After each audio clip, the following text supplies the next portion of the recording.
Kan itu. Akan seperti apa debat perdana Capres dan Cawapres dan apa yang akan menjadi terobosan dari masing-masing pasangan calon. Untuk membahasnya telah bergabung bersama kami juru bicara Anies Muhaimin, Angga Putra, Wakil Komandan Eko TKN Prabowo Gibran Supriyansa, juru bicara TPN Ganjar Mahfud, Ciko Hakim, dan pengamat hukum tata negara Bivitri Susantri. Selamat sore, terima kasih atas waktunya Abang dan Mbak sekalian. Mungkin pertama-tama saya ingin ke pasangan calon pertama terlebih dahulu perwakilannya di sini yaitu Bang Angga Putra. Kita ingin tahu apa visi besar dan juga terobosan pasangan Anies Muhaimin terkait tema yang akan dibahas dalam debat besok khususnya untuk penegakan hukum dan HAM. Silakan Bang Angga. Ya, secara umum sebenarnya di visi misi kita sudah jelas di 8 jalan perubahan. Jalan ke-8 itu adalah kaitan dengan penguatan demokrasi di Indonesia dan penegakan hukum gitu ya. Jadi memang dan ini sudah sering dibicarakan Pak Anies di berbagai macam kesempatan, yaitu Pak Anies sampaikan dan Gus Imin juga menyampaikan bahwa kita sangat peduli pada kebebasan berpendapat di masyarakat, penguatan organisasi masyarakat sipil lewat demokrasi, penguatan demokrasi. Juga kaitan sama pemberantasan korupsi adalah revitalisasi KPK, di mana kami menilai bahwa pelemahan KPK yang terjadi di beberapa waktu terakhir itu sudah memperlihatkan sebuah kenyataan bahwa ada satu-satunya dalam sejarah ketua KPK yang jadi tersangka gratifikasi gitu ya, tersangka pemerasan. Ini jadi bukti bahwa penguatan KPK sangat-sangat diperlukan dan jadi agenda utama gitu, di mana Pak Anies juga sempat menyampaikan bahwa akan mengajak karyawan KPK yang disingkirkan lewat TKN, lewat TWK gitu, itu sudah disampaikan berkali-kali, meritokrasi di aparat penegak hukum gitu, di mana aparat penegak hukum harus didorong untuk memegang meritokrasi gitu. Itu sebenarnya agenda-agenda utama dalam konteks demokrasi hukum gitu ya, dan pemberantasan korupsi. Selain itu juga agenda terkait dengan kejahatan HAM yang terjadi di masa lalu dan masa kini, itu juga jadi salah satu agenda utama dari Capres-Cawapres nomor 1 kaitan dengan demokrasi, hak asasi manusia, dan pemberantasan korupsi. Gitu sih Mbak. Baik, kalau untuk Bang Supriyansa dari pasangan calon nomor urut 2 Prabowo Gibran, terobosan apa kiranya yang akan dilakukan khususnya ya? Ini kita bahas masing-masing. Pertama kita akan bahas dari penegakan hukum dan HAM terlebih dahulu, Bang Supriyansa.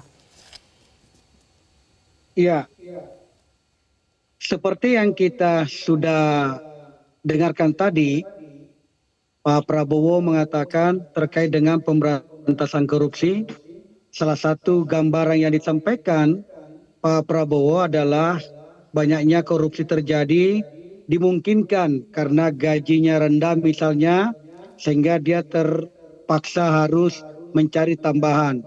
Saya mau sampaikan, gaji bupati dan wakil bupati itu sampai hari ini, itu gajinya misalnya wakil bupati itu hanya 4 juta lebih. Tambah menjadi 5,1 juta, itu kurang lebih itu. Kemudian gaji bupatinya itu 6 juta lebih. Nah, kalau seorang bupati atau wakil bupati menerima tamu seberapa kali dalam sehari misalnya, bisa dibayangkan. Inilah maksudnya tadi bahwa ketika Pak Prabowo menjadi presiden, maka itu yang pertama, karena itu yang menggoda soal orang bisa korupsi. Yang kedua, yang menggoda orang bisa korupsi itu kira-kira dengan gaya hidup. Gaya hidup memang harus diperbaiki, terutama kalau kita sudah memasuki dalam dunia pemerintahan, supaya tidak terpaksa harus melakukan yang namanya korupsi. Nah, bicara tentang penegakan hukum ini adalah yang kita bicara tentang bagaimana menciptakan masyarakat itu menjadi aman. Itu penegakan hukum. Kalau begitu, bagaimana caranya? Maka butuh yang namanya kepastian hukum. Nah, dalam rangka kepastian hukum itu, maka ada 4 pilar yang harus kita kuatkan, yang harus kita bersama-sama memandang bahwa ini sangat penting. Pertama, kepolisian. Yang kedua, kejaksaan. Yang ketiga, KPK. Yang keempat adalah kehakiman itu sendiri atau hakim. Kenapa kita sebutkan ini 4 pilar ini harus kita kuatkan bersama-sama? Karena kalau kepolisian kita sebagai aparat penegak hukum sudah bagus misalnya ke depannya.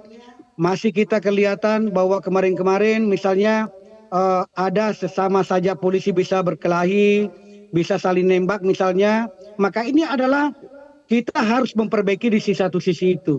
Tetapi apa yang sudah dilakukan oleh kawan-kawan polisi selama bertahun-tahun, selama ada republik ini, kita bisa melihat tanpa ada polisi satu hari, maka kacau ini republik ini. Kita bisa bayangkan betapa pentingnya ada polisi di tengah-tengah masyarakat kita. Kemudian kejaksaan. Kejaksaan dalam rangka penegakan hukum, kita bisa melihat di era Pak Jokowi ini, saya menyaksikan betul, kita melihat betul berapa banyak misalnya korupsi yang besar itu yang dilakukan oleh para korporasi yang besar. Katakanlah kita bicara tentang asuransi Jiwasraya, berapa ratus triliun. Kemudian bicara tentang Asabri, berapa ratus triliun misalnya, yang kemungkinannya bisa dikorupsi oleh orang-orang tertentu. Kita lihat bagaimana kejaksaan tanpa pandang bulu, tanpa memandang siapa ada di dalamnya, semua diproses dengan baik.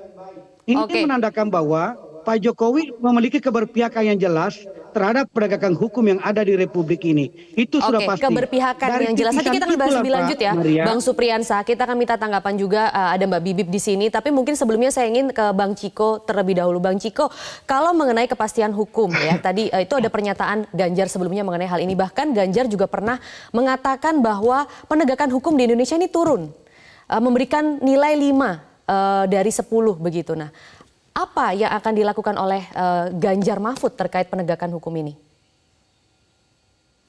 Sebenarnya kalau kita mau jernih melihat apa yang disampaikan oleh Pak Ganjar, penurunan dari nilai penegakan hukum di Indonesia itu dia mulai dari keputusan MK, kemudian rekomendasi dari MK. Jadi tidak berbicara pada tataran 2 periode pemerintahan Presiden Joko Widodo, dan ini sangat tidak mungkin itu disampaikan oleh Pak Ganjar. Maksud beliau adalah setelah keputusan MK. Tapi tentunya memang setelah keputusan MK dan beberapa kejadian setelahnya banyak hal-hal yang kita melihat ada minus dalam penegakan hukum maupun demokrasi, dan itu insya Allah akan betul-betul menjadi perhatian khusus bagi Pak Ganjar dan Pak Mahfud.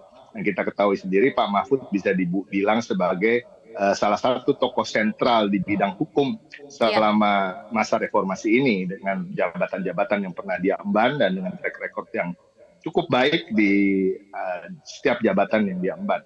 Nah, kita memang ke depannya akan betul-betul memastikan hukum ini ditegakkan dengan berkeadilan dan tidak memandang bulu, dan tentunya kepastian hukum tadi tidak selalu berbicara tentang menghukum orang yang kriminal dan lain-lain, tetapi juga kepastian hukum untuk investor dan kaitannya dengan ekonomi. Nah, selain itu juga tentunya kita ingin memberikan keadilan seadil-adilnya bagi masyarakat yang bisa dibilang di strata bawah yang selama ini menjadi anak tiri ketika bicara tentang hukum, bahkan dikorbankan untuk hal-hal seperti proyek strategis nasional dan lain-lain. Nah, ini juga hal-hal yang kita akan kedepankan ke depan. Nah, di luar itu tentunya soal pemberantasan korupsi, ya kita ketahui bahwa kedua tokoh ini juga dianggap tokoh-tokoh yang bersih dengan jabatan-jabatan yang begitu lama dan banyak mereka emban, dan sangat sulit di negeri ini ya kita lihat kalau ada tokoh yang banyak mengemban jabatan dan bisa sampai rekornya bersih dan bebas dari korupsi. Dan soal itu kita ingin memperkuat KPK, dan kita ingin mengembalikan kekuatan KPK seperti sebelum direvisi undang-undangnya. Itu satu. Nah, untuk soal HAM, gebrakan kita tentunya adalah melihat kasus-kasus lama.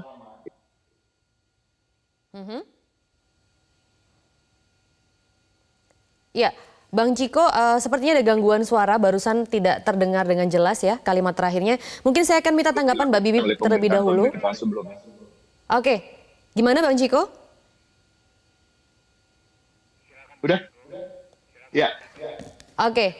Udah bisa dengar? Tadi tidak terdengar suara yang bagian terakhirnya, Bang, mengenai penegakan HAM. Dilanjut terlebih dahulu. Kita akan menyelesaikan kasus-kasus HAM yang tertunda yang selama ini belum diselesaikan oleh pemerintahan sebelumnya. Baik, baik. Kita akan minta tanggapan Mbak Bibip di sini. Mbak Bibip, bagaimana? Apakah ada optimisme terkait dengan penegakan hukum yang ada di Indonesia setelah mendengar tadi keterangan dari para juru bicara pasangan calon? Ya, sebenarnya ini adalah yang selalu digaungkan ya dalam setiap pilpres, tapi implementasinya itu patut dipertanyakan. Bagaimana Mbak Bibip? Ya, kalau optimisme pasti selalu harus ada ya, karena kita looking forward ke depan supaya kita membangun bangsa ini. Nah, cuman memang kalau sekedar dari apa yang diucapkan pada hari ini ataupun besok ketika debat, tentu saja belum bisa terbukti ya, karena kan kita juga harus melihat nanti ketika melaksanakan pemerintahan, siapapun yang akan menang pasti harus juga membuat kompromi-kompromi. Misalnya dengan partai-partai politik di koalisinya masing-masing, ataupun juga dengan kekuatan-kekuatan lain yang berkontribusi pada kemenangan siapapun yang menang itu, Mbak Maria. Nah, tapi kalau saya ingin menyoroti soal-soal yang memang harusnya ada di tingkatan paling atas prioritas, kita banyak sekali PR-nya ini memang dalam hal penegakan hukum dan demokrasi. Tapi yang paling atas memang persoalan korupsi, pelanggaran HAM, dan satu lagi itu sumber daya alam. Jadi saya bagi dua ya Mbak Maria, dari segi isu, kemudian dari segi prosedur dan institusi. Kalau dari segi isu itu tadi ya, korupsi saya kira kita sedang dalam kebutuhan yang sangat tinggi untuk mengembalikan KPK ke yang dulu lagi. Apalagi terbukti ternyata KPK-nya yang sudah dibunuh 2019 itu karena ada keinginan dari sebagian pihak yang terganggu oleh KPK secara politis. Pelanggaran HAM beratnya bukan hanya masa lalu, tapi juga misalnya kita harus bicara kebebasan sipil. Kemudian juga kalau sumber daya alam, Mbak Maria, kita terutama kita fokuskan di soal-soal yang terkait dengan konflik-konflik agraria. Saya sendiri waktu kemarin banyak sekali diskusi dengan banyak orang-orang hukum di tim percepatan reformasi hukum. Jadi banyak sekali tergali persoalan-persoalan yang ternyata bahkan untuk memastikan bahwa putusan pengadilan dilaksanakan oleh pemerintah sendiri, itu ternyata PR-nya luar biasa banyak. Banyak sekali yang masyarakat, warga gitu mempertahankan ruang hidupnya, menang, tapi putusannya tidak dilaksanakan oleh pemerintah, misalnya. Nah, tapi untuk semua isu tadi memang kuncinya di prosedur dan institusi. Yang harus disoroti adalah pertama pasti soal pembenahan aparat penegak hukum.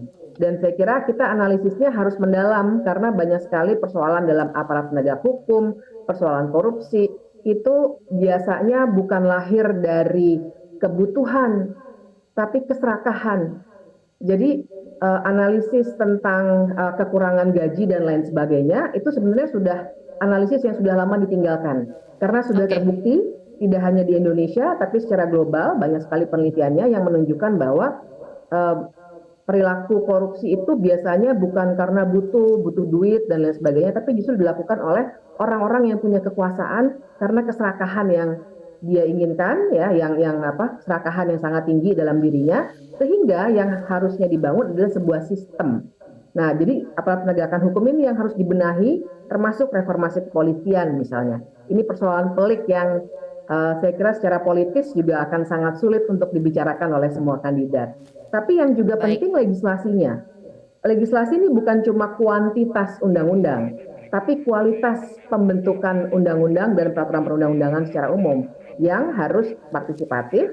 Tapi yang kedua juga kita cegah benturan-benturan kepentingan. Selama ini kan mulai dari proyek strategis nasional, tadi sudah disebutkan juga ya persoalannya. Kemudian juga Undang-Undang Cipta Kerja, Undang-Undang Minerba itu lahir sangat memberangus hak-hak rakyat karena ada benturan kepentingan dengan kelompok-kelompok yang ingin mengambil keuntungan dari kebijakan. Nah itu juga yang harus dibangun.